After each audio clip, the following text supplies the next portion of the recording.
오늘 말씀의 제목은 아버지의 온전하심과 같이라는 제목으로 함께 말씀을 나눠보고자 합니다. 아동 심리학을 보면 어린 시절 우리 아이들이 자아가 형성될 때 지대하게 영향을 주는 사람이 있다라고 얘기합니다. 여러분 다 아시는 것처럼 아이들의 그 자아 성장에 가장 중요한 역할을 하는 사람들은 바로 부모입니다. 세 가지의 영향을 주는데요. 첫 번째는 부모는 아이에게 1차적인 모델이 된다라는 것입니다. 모델로서의 부모라는 것이죠. 아이가 말하고 행동하고 또 아이가 갖고 있는 말투라든지 습관, 버릇이 다 사실은 부모로부터 모델이 돼서 배우게 되고 그것이 자아 형성을 가지게 된다라고 이야기합니다.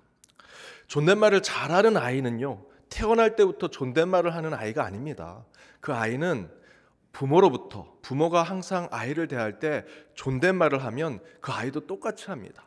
제가 몇 번 실험을 했습니다. 이거 주세요 하면 그 아이도 나중에 다른 친구한테 그거 주세요라고 얘기합니다. 부모를 모델 삼아서 똑같이 배우는 거죠. 그 아이가 심한 욕을 하게 되면 그것 또한 부모한테 배운 것이죠. 부모를 모델 삼아서 그런 말투를 배우게 된 것입니다. 놀이터에서 한 아이가 심하게 욕을 합니다. 그 엄마가 너 어디서 배워가지고 그렇게 욕해? 라고 하면서 다른 사람 탓을 하는데, 제가 예전에 TV에 아이가 달라졌어요 라고 하는 TV를 봤는데 그 아이가 달라졌어요 라고 하는 그 TV에 욕을 잘하는 아이가 나왔습니다. 부모가 도대체 얘가 이 욕을 어디서 배웠는지 너무나 알고 싶다고 해서 이 가정에 CCTV를 달고 봤더니 은연중에 나오는 아버지가 욕을 하는 것을 아이가 그대로 스펀지처럼 빨아들여서 똑같이 아버지가 하는 욕을 하는 겁니다. 이처럼 아이들은 1차적으로 부모를 모델 삼아서 부모로부터 자아 형성을 하게 된다라고 얘기합니다. 두 번째는 부모는 아이에게 피드백의 제공자로서의 역할을 한다는 것입니다. 도벽이 있는 아이들을 조사했습니다. 상당수의 퍼센테이지가 부모도 도벽이 있는 경우가 있다고 합니다. 그런데 부모가 도벽이 없는데도 도벽을 가진 아이들이 있습니다. 왜 그런 습관을 가지게 되었을까 살펴보니 자녀가 그렇게 도벽의 습관이나 버릇을 보여줬을 때 제대로 된 피드백을 해주지 않은 것입니다. 아이가 친구 집에 가서 친구의 것을 가져왔습니다. 그때 그것을 보고 부모가 훈육을 하고 제지를 해야 되는데 그걸 하지 않으면 아이는 부모가 자기에게 피드백의 제공자로서 나에게 크게 문제 삼지 않으시는구나 라고 생각하고 그 일이 잘못됐다고 판단하지 아니하고 계속 그 일을 반복하는 거죠.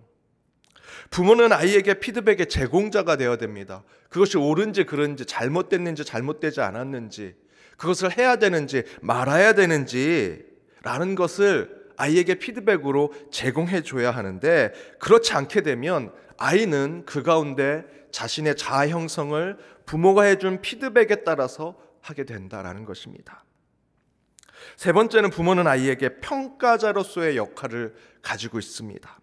아이가 무슨 일을 했을 때 잘했다, 잘못했다라고 평가의 표현을 해준 것에 따라서 그 아이의 삶의 방향이 달라진다는 것입니다.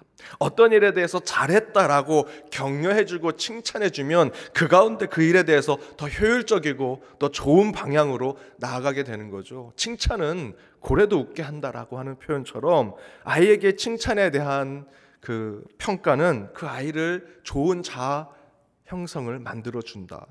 반대로 계속해서 문제를 지적하고 잘못됐다고 하고 비판하고 아이를 부정적으로 계속해서 평가한다면 그 아이는 계속 위축되고 그 가운데 자아가 형성된다라고 이야기합니다. 이처럼 어린아이는 부모를 모델로 삼고요, 피드백의 제공자로 그리고 평가자로 생각하면서 전적으로 부모를 쫓아가고 부모를 닮아가고 부모를 따라가면서 자기의 자아를 형성한다고 이야기합니다. 그런데 여러분, 그것이 인간의 정신적인 또 심리적인 부분만 그러겠습니까? 다른 부분도 분명히 그럴 것입니다. 그 중에 저와 여러분과 같이 영혼을 믿고 영적인 삶을 살아가는 저희들은 당연히 우리의 하나님 아버지 되신 주님을 영적으로 닮아가고 쫓아가고 그 가운데 주님을 모델 삼아 살아가는 자들이 아니겠습니까? 우리의 모델, 우리의 피드백의 제공자, 그리고 우리의 평가자로서 생각한다면 우리는 주님, 곧 하나님 아버지를 닮아가는 자들이 되어야 할 것입니다. 요한복음 1장 12절에 13절 이렇게 기록되어 있습니다. 영접하는 자, 곧 그 이름을 믿는 자들에게는 하나님의 자녀가 되는 권세를 주셨으니 이는 혈통으로나 육정으로나 사람의 뜻으로 나지 아니하고 오직 하나님으로부터 난 자들이다. 요한복음의 기자는 예수 그리스도의 이름을 믿는 자들이 하나님의 자녀가 된 권세를 얻게 되었다라고 증거하죠. 그것은 혈통, 육정 또는 사람의 뜻으로 그렇게 되는 것이 아니고 오직 하나님께 난 자만이 그렇게 가능하다. 하나님께 난 자, 하나님의 자녀가 되는 것이다. 하나님으로부터. 그러니까 저와 여러분은 하나님의 자녀인데 하나님으로부터 온 하나님의 난 자들이라는 것이죠. 그런데 그것이 혈연, 혈통, 피부치로서 된 것이 아니라고 증거합니다. 또한 육정으로 된 것이 아니라고 얘기하죠. 인간의 DNA와 같은 것들을 물려주는 것으로 하나님께 물려받은 하나님의 난자가 된 것이 아니라고 얘기합니다.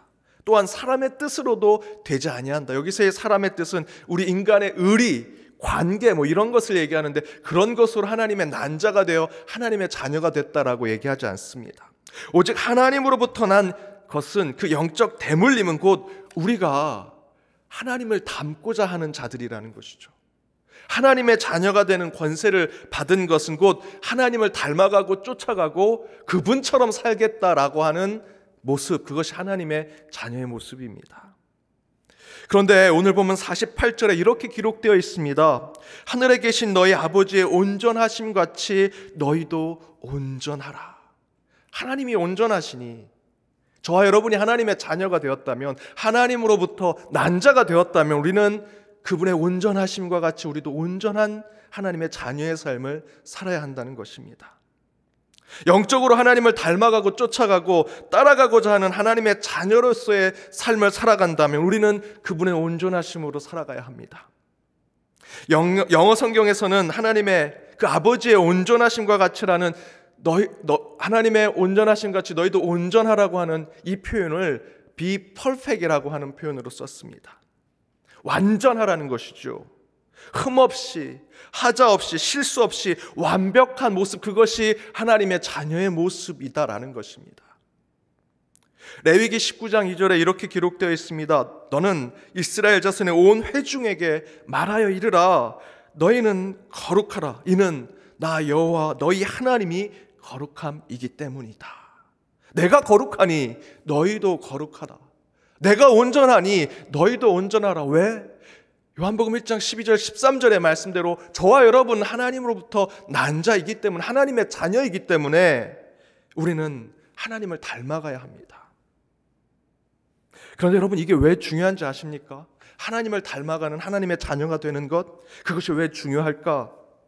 저와 여러분이 어떻게든 하나님을 우리의 영적인 성장의 모델로, 피드백의 제공자로, 평가자로, 하나님으로부터, 나의 영적인 아버지 되신 하나님으로부터 그분을 닮아가고 쫓아가고 따라가려고 할 때 하나님께서 저와 여러분에게 하늘의 복을 주시기 때문입니다. 제 딸이 제일 듣기 싫어하는 소리가 뭔지 아십니까? 야, 너 아빠 닮았다. 그걸 제일 듣기 싫어합니다. 그거는 모든 가족의 딸들이 다 갖고 있는 생각이죠. 사춘기에 들어가는 소녀가 남자인 아빠를 닮았다. BTS의 멤버 중에 하나라든지 정우성이라든지 박보검처럼 제가 생겼다면 제 딸이 그렇게 닮았다면 좋아할 텐데 그렇지 않으니 당연히 싫어할 거라고 생각합니다.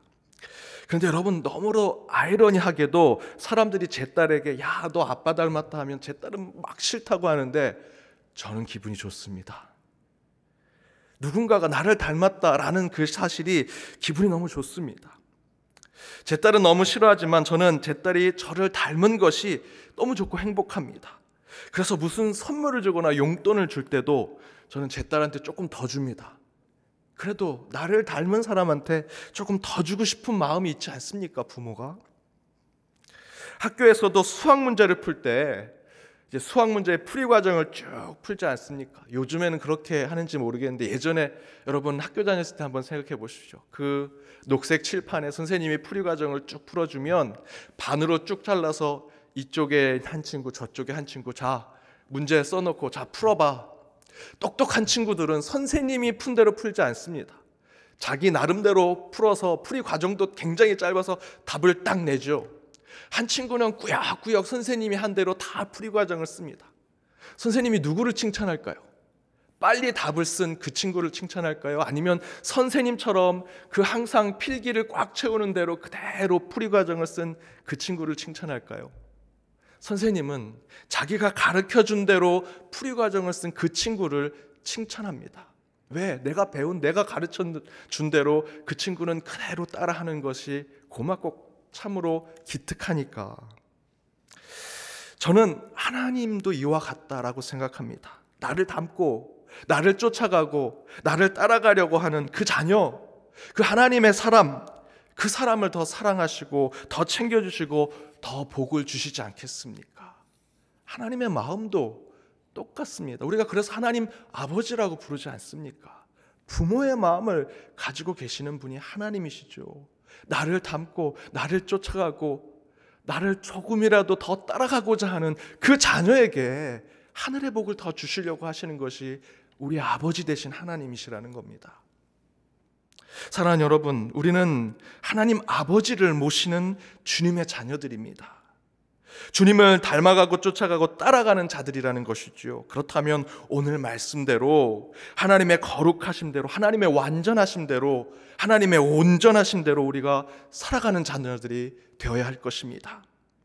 물론 우리가 주님의 자녀이기 때문에 하나님처럼 아버지처럼 살아가는 것은 당연합니다. 그러나 더불어 우리가 주님을 닮아가고 쫓아가고 그분처럼 살아가려고 하는 중요한 이유는 주님의 복을 받아야 하기 때문입니다.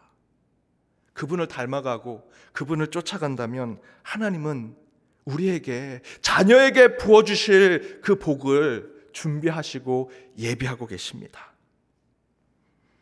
사랑하는 여러분, 아버지와 같이 온전하여지는 신앙의 삶을 살아가길 바랍니다. 그때 하나님께서 저와 여러분에게 우리 연동교회 위에 부어주시는 그 큰 복을 받고 살아가길 주님의 이름으로 축복합니다.